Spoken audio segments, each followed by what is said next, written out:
Childhood friends. Tapos, Hindi naman hindi tayo actually mag-friend. not friends, no? Hindi, kasi yan asar ako sa kanya nun Yun. Oo. Nagkakwentuhan tayo. Nagkakwentuhan sa ex niya. Wala yun.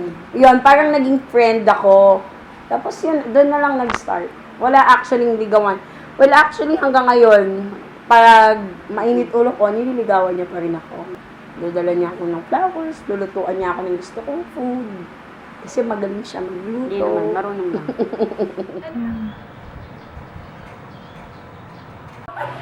Nahihiya siya kasi siya patience niya. Kasi ano ko I used to be borderline bipolar.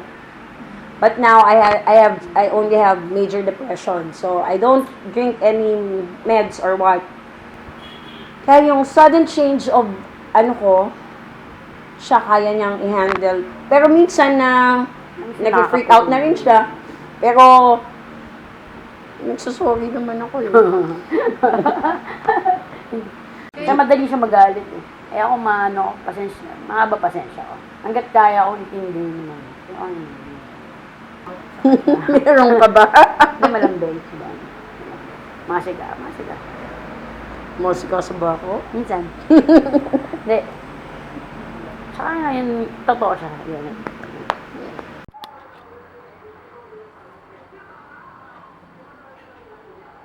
Sabi ng psychologist ko, na-hurt lang daw ako masyado sa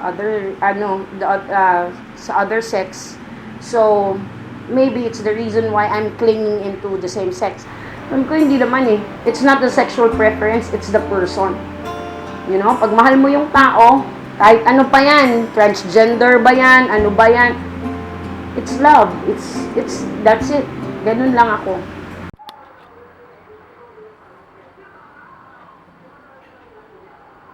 Ako, with the kind of thinking that I have, I don't care. I mean, we don't get anything from you. You don't give us anything. So, may difference ba? Ako I for one, because I had a heterosexual relationship. I don't think there is. Wala naman. Pareho lang. Parang nagmamahal. Parang nagpapakita at nagpaparamdam ng minamahal at nagmamahal. Parang nag-aalagaan. We fight. A lot. Yung dalawa. Well, sana lang mabuksan yung minds nila na this is not about being a girl and a girl. This is about love. We do not choose the ones we love. Diba? Nararamdaman natin yun Respeto. Diba? Respect begets respect. Marunong kami pumispeto ng kapwa namin. So sana yung kapwa din namin, respetuhin kung ano din yung meron kami. Ikaw at ako, pinagtagpo, nag-usap ang ating puso, nagkasundong magsama habang buhay.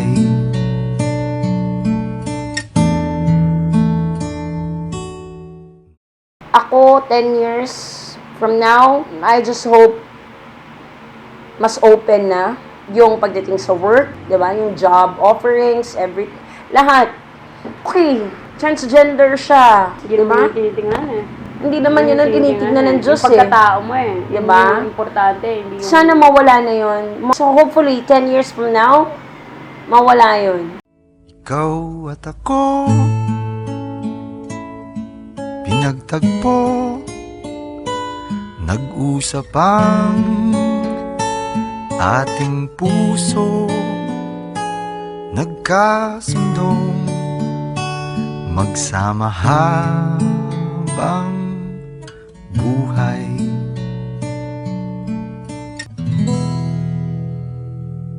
Ikaw at ako,